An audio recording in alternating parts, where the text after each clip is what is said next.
اللہ رب العزت نے شیطان ملعون سے کہا جا نکل جا ہمارے دربار سے، ہم نے تجھے مردود کر دیا۔ تو پروردگار عالم نے پوچھا، پروردگار عالم سے شیطان نے پوچھا اے اللہ مجھے اس بات کی اجازت دے دے، میں تیرے بندوں کو گناہوں میں مبتلا کرنا چاہتا ہوں، بدکاریوں میں مبتلا کرنا چاہتا ہوں۔ اللہ نے کہا جا اجازت ہے، کر لے۔ تو پریشان ہو کے پوچھا اے اللہ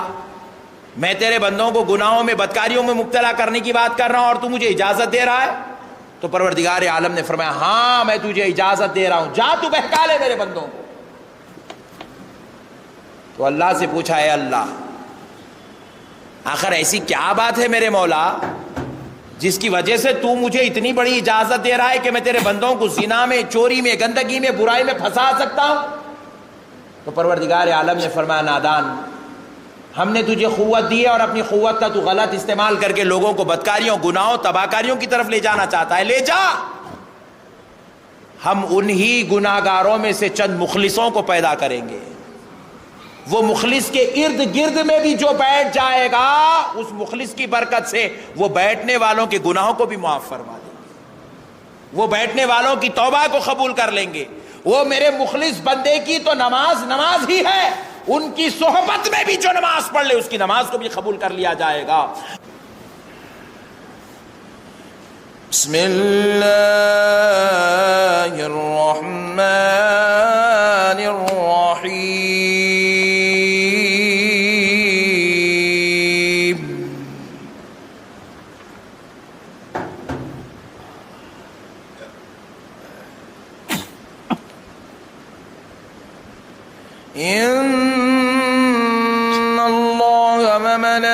وملائكته يصلون على النبي يا أيها الذين آمنوا صلوا عليه وسلموا تسليما اللهم صل وسلم وبارك على سيدنا ونبينا ومولانا محمد وبارك وسلم صدق الله العظيم وبلغنا رسوله النبي الكريم۔ محترم سامعین اکرام، معزز بزرگ حضرات اور نوجوان ساتھیوں، یہ اللہ تبارک و تعالیٰ کا نہایت ہی فضل اور کرم ہے اور اس کے پیارے حبیب رحمت للعالمین صلی اللہ تعالیٰ علیہ وآلہ وسلم کی لطف و عنایت ہے کہ آج اللہ رب العزت کے فضل و کرم سے، اس کے حبیب پاک کے صدقے و طفیل سے جمعہ مبارکہ کی اس مقدس اور مبارک مجلس میں ہم سب کو شرکت کی سعادت اور توفیق نصیب ہوئی ہے۔ اس پر ہم اللہ تبارک و تعالیٰ کا جتنا بھی شکر بجا لائیں کم ہے کہ پروردگار نے ہم کو اپنے پیارے آقا رحمت للعالمین صلی اللہ علیہ وسلم کے صدقے و طفیل سے یہاں عبادت کے لیے جمع ہونے کی سعادت عطا فرمائی۔ معزز سامعین اکرام،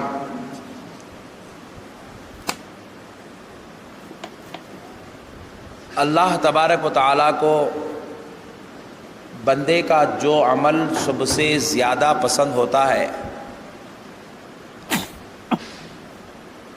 چاہے وہ عمل تعداد کے اعتبار سے بہت ہی زیادہ ہو یا بہت چھوٹا ہو، مقدار کے اعتبار سے وہ رات بھر کا عمل ہو یا پھر چند لمحوں کا عمل ہو، اللہ تبارک و تعالیٰ نہ مقدار کے اعتبار سے کسی کے عمل کو پسند کرتا ہے، نہ وقت اور گھنٹوں کے اعتبار سے کسی کے عمل کو پسند کرتا ہے، بلکہ اللہ بندے کے اس عمل کو بہت زیادہ پسند فرماتا ہے جس عمل میں سچائی اور اخلاص شامل حال ہوتا ہے۔ اخلاص جس عمل میں آ جاتا ہے اللہ تبارک و تعالیٰ اس عمل کو بہت زیادہ پسند فرماتا ہے۔ اخلاص کیا چیز ہے؟ اخلاص نہ ہاتھ کے کسی عمل کا نام ہے، نہ پیر کے کسی عمل کا نام ہے، نہ دماغ کی سوچ کا نام اخلاص ہے، بلکہ اخلاص دل میں پیدا ہونے والے خشوع اور خضوع کا نام اخلاص ہے۔ جب بندہ عمل کرتا ہے، مثال کے طور پر لے لے، اگر کوئی بندہ 20 رکعت نماز تراویح پڑھ رہا ہے، لیکن پڑھتے وقت اس کے ذہن میں یہ خیال ہے، یہ تصور ہے، یہ ذہن بنا ہوا ہے کہ مجھے یہ 20 رکعت پڑھنا ہی پڑھنا ہے، کیونکہ اگر نہ پڑھوں تو اس کا ایک بہت بڑا عذاب ہے، اور پڑھ لوں تو میرے لیے ثواب ہے، تو 20 رکعت نماز تراویح پڑھنے کے لیے اس نیت کے ساتھ وہ شخص آ گیا تاکہ عذاب سے بچ جاؤں اور ثواب کو پالوں، تو بے شک نماز تراویح کے 20 رکعت پڑھنے پر اس شخص کو ثواب بھی مل جائے گا اور عذاب سے وہ بچ بھی جائے گا۔ لیکن فرماتے ہیں کہ ایک شخص ہے بدلے میں 2 رکعت نماز پڑھا، اور وہ 2 رکعت نفل نماز تھی عشاء کی، لیکن وہ 2 رکعت نفل نماز پڑھنے میں نہ ثواب اس کی نیت تھی، نہ عذاب سے بچنا اس کا مقصد تھا، بلکہ اس لیے وہ یہ نماز پڑھ رہا تھا تاکہ میں سبحان ربی العلیٰ اس درد کے ساتھ کہوں کہ میرا پروردگار سن لے اور مجھے خدا کی قربت نصیب ہو جائے۔ تو فرماتے ہیں وہ 20 رکعت نماز پڑھنے والے کو ثواب تو ملا تراویح کا، لیکن وہ درجہ اور وہ قربت نہیں ملی جو 2 رکعت نفل پڑھنے والے کو نصیب ہو گئی۔ پوچھا گیا کہ بھئی کیا بات ہے، اس 2 رکعت پڑھنے والے کو اتنا بڑا درجہ، اللہ کی قربت مل گئی، اللہ کا خاص فضل مل گیا، تو بولے اس نے ثواب سے بچنے کی نیت، ثواب ملنے کی نیت اور عذاب سے بچنے کی نیت سے نماز پڑھی تو اس کو ثواب ملا اور عذاب سے بچ گیا، لیکن یہ بندہ اخلاص کی نیت سے اللہ کو راضی کرنے، اللہ کا قرب حاصل کرنے، اللہ کو راضی کرنے، اللہ کو خوش کرنے، اللہ کی قربت کو پانے کے لیے اس نے سجدہ کیا، اللہ کو راضی کرنے سبحان ربی الاعلیٰ پکارا، اس خیال سے پکارا تاکہ میں پکاروں اور میرا رب میری پکار اور صدا کو سن لے، میں رکوع کروں تو میں اپنے رب کو رکوع کر رہا ہوں، میرے رکوع کرنے کو میرا رب دیکھ لے، میں اپنے رب کی بارگاہ میں بیٹھا ہوں اور اپنی کائنات سے سارا تعلق توڑا، اپنے مولا کے لیے بیٹھا، اور اللہ نے اس کے بیٹھنے کو دیکھ لیا، اس کے رکوع کو دیکھ لیا، اس کے سجود کو دیکھ لیا، تو پروردگار عالم فرماتا ہے اے فرشتو، ہر بندے پر تم رحمت برساتے ہو، سب پہ رحمت ہی برساؤ، مگر وہ دیکھو سب کے بیچ میں میرا ایک عاشق بیٹا ہے جو میرے قرب اور رضا کے لیے سجدے اور رکوع کر رہا ہے، جو میری خوشنودی کے لیے رکوع کر رہا ہے، اور اس کا دل صرف اور صرف اللہ کے لیے آج سجدے اور رکوع کی طرف جھکا ہوا ہے، لہذا میرے فرشتوں اس پہ صرف اور صرف رحمت ہی نازل نہیں کرنا بلکہ اپنے خدا کی قرب بھی اس کو عطا فرما دو، خدا کا خاص فضل بھی اس کو عطا فرما دو، خدا کی خاص رحمتیں بھی اس کو عطا فرما دو، اور بلکہ جب امام دعا کرے میرا بندہ آمین کہہ دے تو سب کے حق میں دعا قبول فرما دو۔ معزز شاہین اکرام، اسی لیے رسول پاک صلی اللہ علیہ وسلم فرماتے ہیں جہاں 40 جمع ہو جاتے ہیں ان 40 میں ایک مقبول بندہ ہوتا ہے، ان 40 میں ایک مقبول بندہ ہوتا ہے۔ تو معزز شاہین اکرام ذرا غور کیجئے، وہ مقبول بندہ کیا ہوتا ہے؟ وہ مخلص ہوتا ہے، وہ مخلص ہوتا ہے، اور یہ مخلصوں کے تعلق سے اللہ نے قرآن شریف میں ارشاد فرمایا، اللہ رب العزت نے شیطان ملعون سے کہا جا نکل جا ہمارے دربار سے، ہم نے تجھے مردود کر دیا۔ تو پروردگار عالم نے پوچھا، پروردگار عالم سے شیطان نے پوچھا اے اللہ مجھے اس بات کی اجازت دے دے، میں تیرے بندوں کو گناہوں میں مبتلا کرنا چاہتا ہوں، بدکاریوں میں مبتلا کرنا چاہتا ہوں۔ اللہ نے کہا جا اجازت ہے، کر لے۔ تو پریشان ہو کے پوچھا اے اللہ میں تیرے بندوں کو گناہوں میں بدکاریوں میں مبتلا کرنے کی بات کر رہا ہوں اور تو مجھے اجازت دے رہا ہے؟ تو پروردگار عالم نے فرمایا ہاں میں تجھے اجازت دے رہا ہوں، جا تو بہکا لے میرے بندوں کو۔ تو اللہ سے پوچھا اے اللہ آخر ایسی کیا بات ہے میرے مولا جس کی وجہ سے تو مجھے اتنی بڑی اجازت دے رہا ہے کہ میں تیرے بندوں کو زنا میں، چوری میں، گندگی میں، برائی میں پھنسا سکتا ہوں؟ تو پروردگار عالم نے فرمایا نادان، ہم نے تجھے قوت دی ہے اور اپنی قوت کا تو غلط استعمال کر کے لوگوں کو بدکاریوں، گناہوں، تباہکاریوں کی طرف لے جانا چاہتا ہے، لے جا۔ ہم انہی گناہگاروں میں سے چند مخلصوں کو پیدا کریں گے، وہ مخلص کے ارد گرد میں بھی جو بیٹھ جائے گا اس مخلص کی برکت سے وہ بیٹھنے والوں کے گناہوں کو بھی معاف فرما دیں گے، وہ بیٹھنے والوں کی توبہ کو قبول کر لیں گے۔ وہ میرے مخلص بندے کی تو نماز ہی ہے، ان کی صحبت میں بھی جو نماز پڑھ لے اس کی نماز کو بھی قبول کر لیا جائے گا۔ جب مخلصوں کی تعریف اللہ کی زبان سے ملعون شیطان نے سنا تو شیطان نے جو بات کہی اللہ رب العزت نے اس کو قرآن شریف میں یوں ارشاد فرمایا۔ ذرا غور کیجئے شیطان نے کیا کہا تھا۔ اللہ رب العزت نے اپنے کلام میں اس کے اس بات کو رب العالمین یوں ارشاد فرما رہا ہے، قال فبعزتك لأغوينهم اجمعین الا عبادك المخلصین۔ اے پروردگار میں تیرے سارے بندوں کو بہکا لوں گا، لیکن ان جماعت کو، ان اللہ والوں کو، ان مخلص بندوں کو میں ہرگز نہیں بہکا سکوں گا جو تیرے ہو کر زندگی گزارتے ہیں، جو تیرے لیے سجدے کرتے ہیں، جو تیرے لیے رکوع کرتے ہیں، جو تیرے لیے شب بیداری کرتے ہیں، جو تیرے لیے اپنے دن گزارتے ہیں، جو تیرے لیے اپنے ماں باپ بھائی بہن رشتہ داروں کے ساتھ حسن سلوک کرتے ہیں۔ تو قرآن درس دے رہا ہے بندوں کی دو قسمیں ہوتی ہے، ایک بندہ نماز پڑھتا ہے تو ڈیوٹی ادا کرنے کی خاطر، فرض ادا کرنے کی خاطر، عذاب سے بچنے کی خاطر، ثواب پانے کی خاطر پڑھتا ہے، اور دوسرا بندہ نماز پڑھتا ہے نہ اس کو ڈیوٹی کا فکر رہتی ہے، نہ اسے دوزخ کے عذاب کا ڈر ہوتا ہے، نہ اسے ثواب کی تمنا ہوتی ہے، بلکہ وہ سجدہ اور نماز اس لیے پڑھتا ہے تاکہ اس کا یار اس سے راضی ہو جائے، اس کا پروردگار اس سے راضی ہو جائے، وہ جس کے صدقے جی رہا ہے اس کو راضی کرنے کے لیے نیک اعمال کرتا ہے۔ تو اس لیے میرے بھائیوں، آج ہمارے دلوں میں اللہ کی محبت، اللہ کو راضی کرنے کا جذبہ پیدا ہونا چاہیے۔ آج یہ جو فارمیلٹیز مینٹین کیے جا رہے ہیں،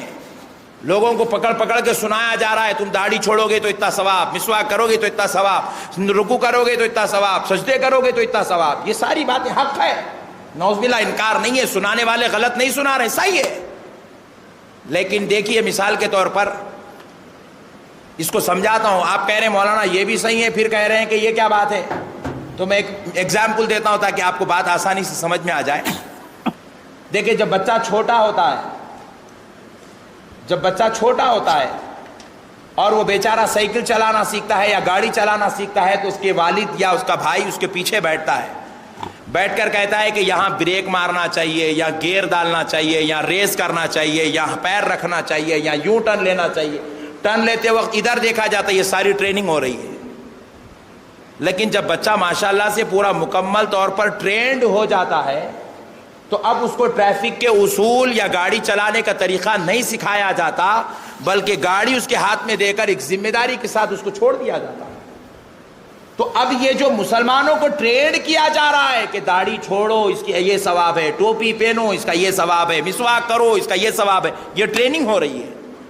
مگر یہ ٹریننگ کب تک چلتی رہیں گی؟ 60 سال کے بڑے بوڑھے شخص کو ہی بولنا پڑ رہا حضرت داڑھی چھوڑو،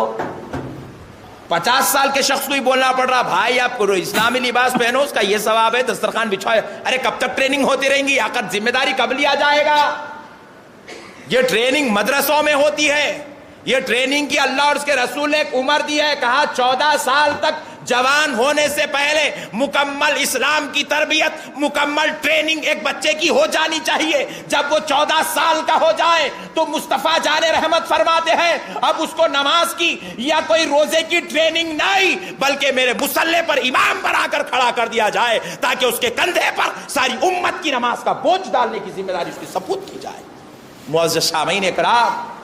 آج ضرورت ہے ہم اپنے مذہب کو سمجھیں۔ ہمارا مذہب ہم کو ہوس میں عمل کرنے کی اجازت نہیں دیتا کہ میں یہ عمل کر لوں گا تو یہ ثواب مل جائے، یہ عمل کر لوں گا تو یہ درجہ مل جائے، یہ عمل کروں گا تو یہ مقام مل جائے، نہیں، کار نہیں ہے، سنانے والے غلط نہیں سنا رہے، صحیح ہے۔ لیکن دیکھیے مثال کے طور پر اس کو سمجھاتا ہوں، آپ کہہ رہے ہیں مولانا یہ بھی صحیح ہے، پھر کہہ رہے ہیں کہ یہ کیا بات ہے، تو میں ایک ایگزامپل دیتا ہوں تاکہ آپ کو بات آسانی سے سمجھ میں آ جائے۔ دیکھیں جب بچہ چھوٹا ہوتا ہے، جب بچہ چھوٹا ہوتا ہے اور وہ بیچارہ سائیکل چلانا سیکھتا ہے یا گاڑی چلانا سیکھتا ہے تو اس کے والد یا اس کا بھائی اس کے پیچھے بیٹھتا ہے، بیٹھ کر کہتا ہے کہ یہاں بریک مارنا چاہیے یا گیئر ڈالنا چاہیے یا ریس کرنا چاہیے یا پیر رکھنا چاہیے یا یوں ٹرن لینا چاہیے، ٹرن لیتے وقت ادھر دیکھا جاتا ہے، یہ ساری ٹریننگ ہو رہی ہے۔ لیکن جب بچہ ماشاءاللہ سے پورا مکمل طور پر ٹرینڈ ہو جاتا ہے تو اب اس کو ٹریفک کے اصول یا گاڑی چلانے کا طریقہ نہیں سکھایا جاتا، بلکہ گاڑی اس کے ہاتھ میں دے کر ایک ذمہ داری کے ساتھ اس کو چھوڑ دیا جاتا ہے۔ تو اب یہ جو مسلمانوں کو ٹرینڈ کیا جا رہا ہے کہ داڑھی چھوڑو اس کی یہ ثواب ہے، ٹوپی پہنو اس کا یہ ثواب ہے، مسواک کرو اس کا یہ ثواب ہے، یہ ٹریننگ ہو رہی ہے. مگر یہ ٹریننگ کب تک چلتی رہیں گی؟ 60 سال کے بڑے بوڑھے شخص کو ہی بولنا پڑ رہا حضرت داڑھی چھوڑو، 50 سال کے شخص کو ہی بولنا پڑ رہا بھائی آپ کو اسلامی لباس پہنو اس کا یہ ثواب ہے، دسترخوان بچھاؤ. ارے کب تک ٹریننگ ہوتی رہیں گی؟ آخر ذمہ داری کب لیا جائے گا؟ یہ ٹریننگ مدرسوں میں ہوتی ہے. یہ ٹریننگ کی اللہ اور اس کے رسول نے ایک عمر دی ہے، کہا 14 سال تک جوان ہونے سے پہلے مکمل اسلام کی تربیت، مکمل ٹریننگ ایک بچے کی ہو جانی چاہیے. جب وہ 14 سال کا ہو جائے تو مصطفیٰ جان رحمت فرماتے ہیں اب اس کو نماز کی یا کوئی روزے کی ٹریننگ نہیں، بلکہ میرے مصلی پر امام بنا کر کھڑا کر دیا جائے تاکہ اس کے کندھے پر ساری امت کی نماز کا بوجھ ڈالنے کی ذمہ داری اس کی سپرد کی جائے. معزز سامعین اکرام، آج ضرورت ہے ہم اپنے مذہب کو سمجھیں. ہمارا مذہب ہم کو ہوس میں عمل کرنے کی اجازت نہیں دیتا کہ میں یہ عمل کر لوں گا تو یہ ثواب مل جائے، یہ عمل کر لوں گا تو یہ درجہ مل جائے، یہ عمل کروں گا تو یہ مقام مل جائے. نہیں. ایک واقعہ سناتا ہوں، اہل طریقت کا واقعہ ہے، اہل شریعت بھی اس سے سبق حاصل کر سکتے ہیں. حضرت سیدنا رابعہ بصری رضی اللہ تعالیٰ عنہ، حضرت رابعہ کا واقعہ بڑا مشہور واقعہ ہے. حضرت رابعہ کیا کرتی ہے، ایک ہاتھ میں مشال لیتی ہے جس کو آگ لگی ہوئی بھڑکتی ہوئی مشال لی، اور ایک ہاتھ میں بکیٹ لے لی جس میں بھرا ہوا پانی ہے. لے کر حضرت رابعہ نکل پڑی. تو ایک بزرگ کا سفر گزر ہو رہا تھا، انہوں نے دیکھا کہ حضرت رابعہ رضی اللہ عنہا ولیہ اللہ کی محبوب باندھی ہے. دیکھا کہ حضرت رابعہ بڑے جلال میں. پوچھا رابعہ کہاں جا رہی ہو؟ تو جواب دیتی ہے دیکھتے نہیں ایک ہاتھ میں بکیٹ اور ایک ہاتھ میں مشال ہے. فرماتے اسی کو دیکھ کر تو پوچھ رہا ہوں یہ کیفیت، یہ منظر، یہ کیا چیز ہے، یہ کیا حالات ہیں؟ تو حضرت رابعہ فرماتی ہے میں دیکھ رہی ہوں آج ہر مسجد میں نماز اس لیے ہو رہی ہے تاکہ مجھے یہ ثواب مل جائے، جنت میں یہ جگہ مل جائے، جنت میں یہ مقام مل جائے. اور ہر انسان گناہ سے اس لیے بچ رہا ہے تاکہ دوزخ کے یہ عذاب سے بچ جاؤں، یہ عذاب سے بچ جاؤں، یہ عذاب سے بچ جاؤں. تو حضرت رابعہ سے پوچھا اچھی بات ہے تم نے وہ دیکھا، تو یہ مشال اور بکیٹ سے اس کا کیا تعلق؟ فرماتی ہے یہ پانی اس لیے لے جا رہی ہوں تاکہ اس پانی سے دوزخ کو بجھا دوں اور اس مشال سے جنت کو آگ لگا دوں، تاکہ آج کے بعد کوئی جنت کی ہوس یا دوزخ کے خوف سے اللہ کی عبادت نہ کرے بلکہ اللہ کی رضا کے لیے سجدے کرنے والا بن جائے. اللہ کی رضا کے لیے سجدے کرنے والا بن جائے، مولا کو راضی کرنے سجدہ ہو. ارے اگر مسلمان چھینکنے کے بعد الحمدللہ بھی کہتا ہو تو خدا کی قسم اس میں بھی اللہ کی رضا مقصود ہونی چاہیے، اس کے بغیر ورنہ مسلمان کا سب عمل بیکار ہے. ثواب تو مل جائے گا لیکن قرب الہی نہیں ملے گی، اللہ کی رضا نہیں ملے گی. ثواب تو مل جائے گا، اللہ تبارک و تعالیٰ اس بندے سے اپنا خاص معاملہ نہیں رکھے گا. حدیث پاک میں آتا ہے رسول اللہ صلی اللہ علیہ وسلم ارشاد فرماتے ہیں جنتیوں کو جنت میں بلایا جائے گا، جنتیوں کو جنت میں بلایا جائے گا. ان کی تعداد 70,000 محبوبوں کی ہوگی. 70,000 ایسے جنتی ہوں گے جن کو جنت میں خاص مقام پر اللہ بلائے گا اور بلا کر فرمائے گا اے جنتیوں ہم نے تمہیں اتنی عالی شان ایسی برکت والی، رحمت والی، عزت والی، عظمت والی جنت تمہارے حوالے کر دی، کیا تم اپنے رب کے اس انعام سے خوش ہو؟ آپ سے اگر مجھ سے یہ سوال پوچھا جائے تو سجدے میں گر کے بولے مولا تیرا بہت بڑا شکر ہے پروردگار، اتنی بڑی جنت دے دیا. کیونکہ ہم لوگ جنت کے بھوکے ہیں، جنت ہماری ہوس ہے، جنت ہماری خواہش ہے، جنت ہماری تمنا ہے، اس لیے ہم اس میں گر پڑیں گے، سجدے میں گر کے اللہ کا شکر ادا کریں گے مولا تیرا شکر ہے ہم تو لائق ہی نہیں تھے، تجھے جنت میں جگہ دے دی. لیکن وہ جو 70,000 محبوب ہوں گے اللہ جن سے کہے گا میں نے تمہیں اپنی جنت تمہارے حوالے کر دی، اتنا بڑا انعام و فضل تم کو دے دیا، کیا تم خوش ہو؟ تو وہ بندے کہیں گے اے اللہ ہم خوش نہیں ہیں. کہہ دے سبحان اللہ. وہ کہیں گے اللہ ہم خوش نہیں ہیں. پھر اللہ رب العزت پوچھیں گے تم کیا چاہتے ہو؟ تو کہا مولا ہم کیا چاہتے ہیں تو بہتر جانتا ہے، ہمیں بتانے کی ضرورت نہیں ہے، ہم نے تو چاہت میں زندگی گزار دی ہے، ہم نے تو چاہت میں زندگی گزار دی، ہماری چاہت تو بہتر جانتا ہے. اے اللہ بس تو اتنا بتا کہ ہم نے جنت کے لیے نماز پڑھی تھی؟ اے اللہ تو اتنا بتا ہماری زندگی کے سارے اعمال کے کوئی ایک مقصد یہ جنت تھی؟ کبھی ہم نے جنت کے لیے سجدے کیے تھے؟ کبھی ہم نے جنت کے لیے جہاد کی تھی؟ کبھی ہم نے جنت کے لیے روزے رکھے تھے؟ کبھی ہم نے جنت کے لیے پہاڑوں، جنگلوں، بیابان اور عبادت گاہوں کو ہم نے سجایا تھا؟ اللہ جواب دے گا بندو تم نے جنت کے لیے کوئی عبادت نہیں کی تھی، تو پھر مولا جنت ہماری عبادت کا اور ہمارے عمل کا بدلہ کیسے ہو سکتا ہے؟